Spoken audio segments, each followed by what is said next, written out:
10 years ago, I left everything behind, a betrayal I couldn't face. 10 years ago, I made a choice that changed my life forever. I had discovered something I wasn't supposed to know, something that shattered the trust I had built my entire world around.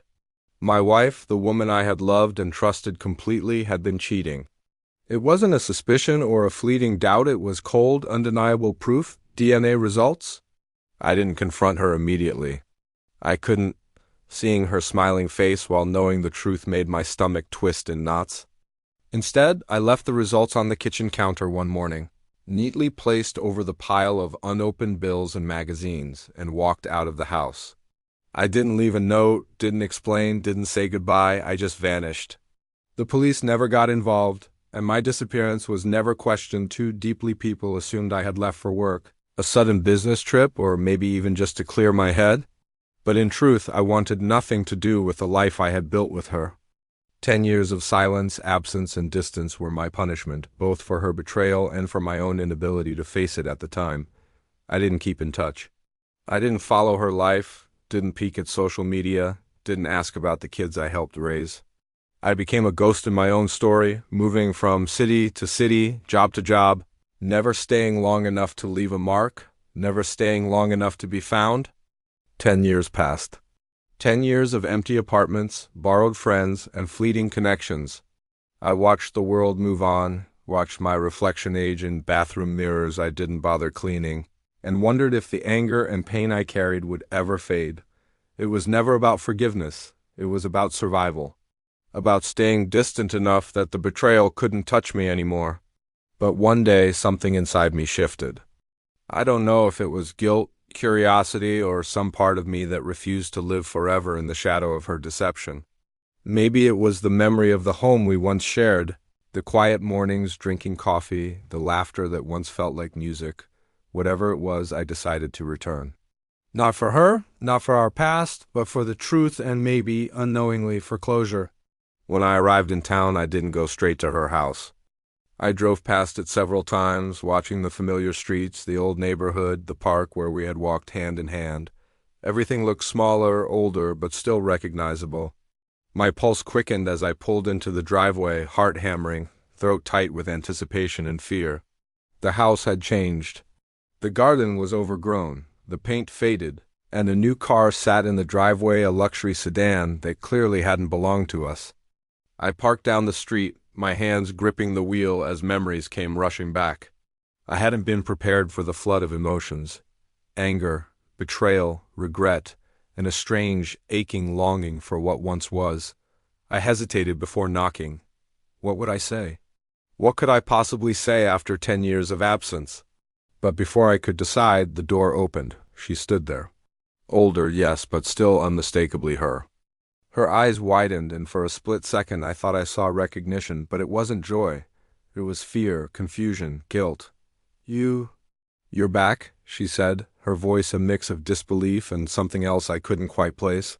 I am, I replied, my voice steady despite the whirlwind inside me. I need to know. Everything. Why, after all this time, I deserve to be lied to. Her lips trembled and she stepped aside, allowing me in. The house smelled like new furniture and fresh paint, a strange mix of old memories and a life I had been absent from. She motioned for me to sit, but I remained standing, pacing slowly, needing to process the scene. She didn't speak for a long moment. Then she finally said, I never meant for you to find out that way.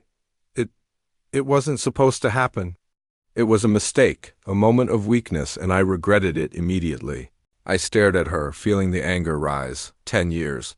10 years of silence, absence, and heartbreak. And now she was asking for forgiveness with words that felt too small for the enormity of it all. And what about our child? I asked, my voice tight. Do you ever think about how your actions affected him? She froze, her hands clasping tightly together. He doesn't know. He thinks you left because of work. I never told him the truth because I didn't want to destroy him or you. My chest tightened. That was the cruelest part, the lie continued, even after I was gone. A decade of pretense, a life built on deception. And yet, I realized something important. The truth had a weight all its own. I could scream, I could cry, I could walk out again, but that wouldn't change the past. Instead, I sat down, finally letting myself absorb everything. We talked for hours, and she told me things I never expected. She admitted the affair, the regret, and the loneliness she had felt in my absence. She told me about the life she built to cope with guilt and fear, the ways she tried to protect our child, the quiet moments of despair when she thought of me. By the end of the conversation, I didn't feel healed, but I felt clearer. The anger hadn't left, and the betrayal still burned, but the haze of 10 years of distance and silence had lifted. I have returned not for her, not for reconciliation, but for understanding, for acknowledgement. After that day, I didn't leave immediately, but I didn't stay in the way someone returning from a decade-long absence might. I visited, talked, observed. I saw the child, now a teenager, completely unaware of the truth. I saw her older, humbled, and remorseful. And I realized that while the past couldn't be undone, it could at least be faced. Leaving again, I knew my life would never be the same. The 10-year absence had created a divide that no explanation could bridge completely. But I had returned and confronted the reality I had run from. The DNA results, once a symbol of betrayal, had also been the key to understanding the fragility of trust, the complexity of love, and the endurance of consequences. I left that house knowing I wouldn't live there again. I wouldn't become a part of their life in the traditional sense. But I had made peace in a way I hadn't imagined possible 10 years ago. Returning wasn't about rekindling anything. It wasn't about revenge or reconciliation. It was about seeing the truth finally and letting it exist outside the shadows of secrecy. The drive away from that neighborhood was quiet. The streets seemed smaller now, the memories sharper, the years both heavier and lighter at the same time. I thought of the life I could have had, the anger and pain, and the quiet courage it had taken to return. Somewhere deep inside, I realized the story wasn't just about her cheating or my disappearance. It was about choices, about running, about confronting, about living with the consequences of actions and inactions alike. The DNA results had started the chain of events, but 10 years of absence had shaped the man who returned. And though the past could never be changed, the future, for me, was finally mine again.